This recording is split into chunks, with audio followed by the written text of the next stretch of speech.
रवि एक 28 वर्षीय बिजनेसमैन था जो अपनी व्यस्त जिंदगी से कुछ दिनों की राहत चाहता था।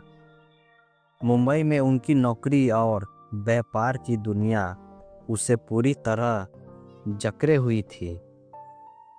दोस्तों ने सलाह दी कि उसे कुछ दिनों की छुट्टी लेकर पहाड़ों पर जाना चाहिए।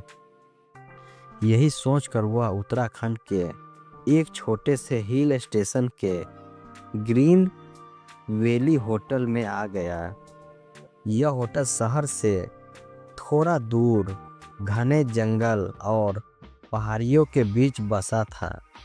चारों ओर हरियाली, ठंडी हवाएं और शांति जगह थी जो उसके थमे हुए मन को सुकून दे रही थी। पहली शाम जब रवि होटल की लॉबी में कॉफ़ी ऑर्डर कर रहा था, तभी उसकी नज़र एक महिला पर पड़ी। वह खिड़की के पास बैठी किताब पढ़ रही थी।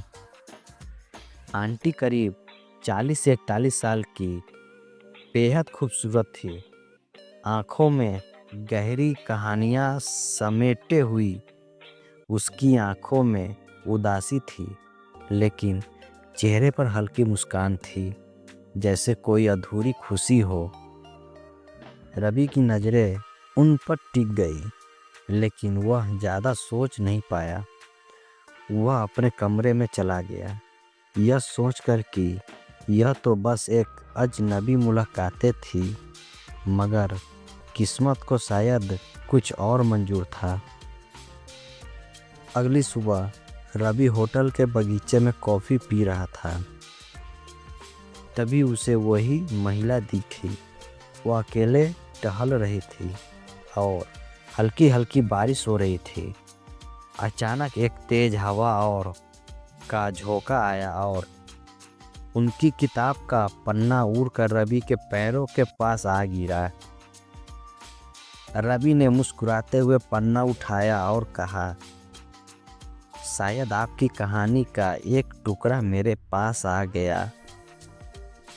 आंटी ने हल्का सा हंसते हुए जवाब दिया, कभी कभी कहानियाँ अजनबियों से भी जुड़ जाती है। बस यहीं से दोनों के बीच बातचीत की शुरुआत हुई। रवि को पता चला कि आंटी शादीशुदा थी, लेकिन उनकी शादी महज एक समझौता बनकर रह गई थी। उनके पति एक बड़े बिजनेसमैन थे, जिनके पास उनके लिए समय नहीं था। तो फिर तुम यहाँ अकेले आ गई हो? रवि ने पूछा। हाँ, कभी कभी खुद को फिर से खोजने के लिए अकेले निकलना पड़ता है।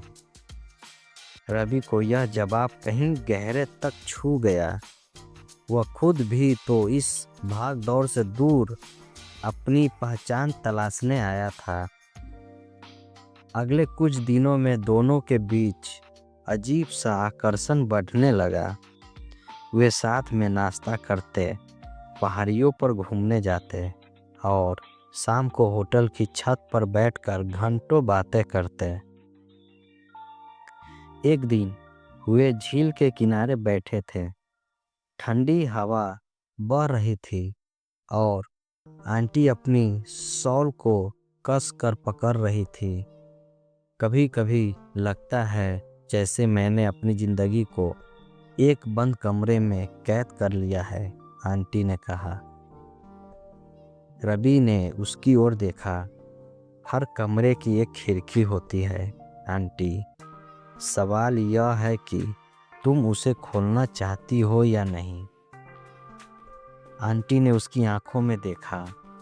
वहाँ कुछ ऐसा था जो उसे खींच रहा था। फिर अचानक बारिश शुरू हो गई। दोनों भीगते हुए होटल की ओर भागे, लेकिन उस पल में कुछ बदल गया था। वह सिर्फ एक दोस्ती नहीं थी, कुछ और था, कुछ ऐसा जिसे शब्दों में बांधा नहीं जा सकता था। उस रात आंटी अपने कमरे की बालकनी में खड़ी थी। बारिश तेज हो चुकी थी। अचानक किसी ने दरवाज़ा खटखटाया। दरवाज़ा खोलते ही उसने देखा रवि खड़ा था। बारिश में भीगने का मज़ा अकेले नहीं आता। रवि ने हल्की मुस्कान के साथ कहा। आंटी हंस पड़ी। अच्छा, तो फिर मैं सोच रहा था कि हम लॉबी में बैठकर कुछ और बातें कर सकते हैं। आंटी ने सहमति में सिर हिलाया और दोनों होटल की लॉबी में आ गए। वहाँ हल्की मध्यम रोशनी थी और खिड़की से बारिश साफ दिख रही थी। कभी कभी सोचता हूँ, रवि ने कहा, कुछ रिश्ते बिना नाम के भी कितने खूबसूरत होते हैं। आंटी ने धीरे से उसका हाथ पकड़ लिया। हाँ, लेकिन क्या तुम डरते नहीं कि यह सब एक अधूरी कहानी रह जाएगी?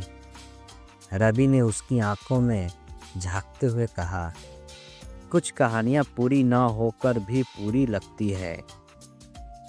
वह रात दोनों के लिए खास थी। कोई वादा नहीं किया, कोई कस्में नहीं खाए, बस एक एहसास को जिया। सुबह होते ही आंटी के जाने का समय आ गया। रवि उसे होटल की लॉबी तक छोड़ने आया। दोनों एक दूसरे को देख रहे थे, लेकिन शब्द नहीं मिल रहे थे। तो रवि ने कहा, तो हम शायद फिर कभी मिलेंगे? आंटी ने हल्की मुस्कान के साथ कहा। रवि ने उसके हाथ को हल्के से थाम लिया। या शायद नहीं, लेकिन मैं हमेशा इस बारिश को याद रखूंगा। आंटी की आंखों में हल्की नमी थी, लेकिन वह मुस्कुरा दी। टैक्सी आई और आंटी उसमें बैठ गई।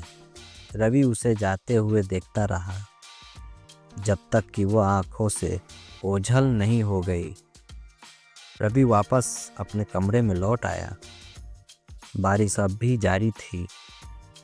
उसने बालकनी में खड़े होकर चाय का घूंट लिया और मुस्कुराया। कुछ लोग जिंदगी में आते हैं कुछ दिनों के लिए, वे चले जाते हैं, लेकिन उसकी यादें हमेशा बरकरार रहती है। एक खूबसूरत बारिश की तरह जो दिल के किसी कोने में हमेशा बरसती रहती है।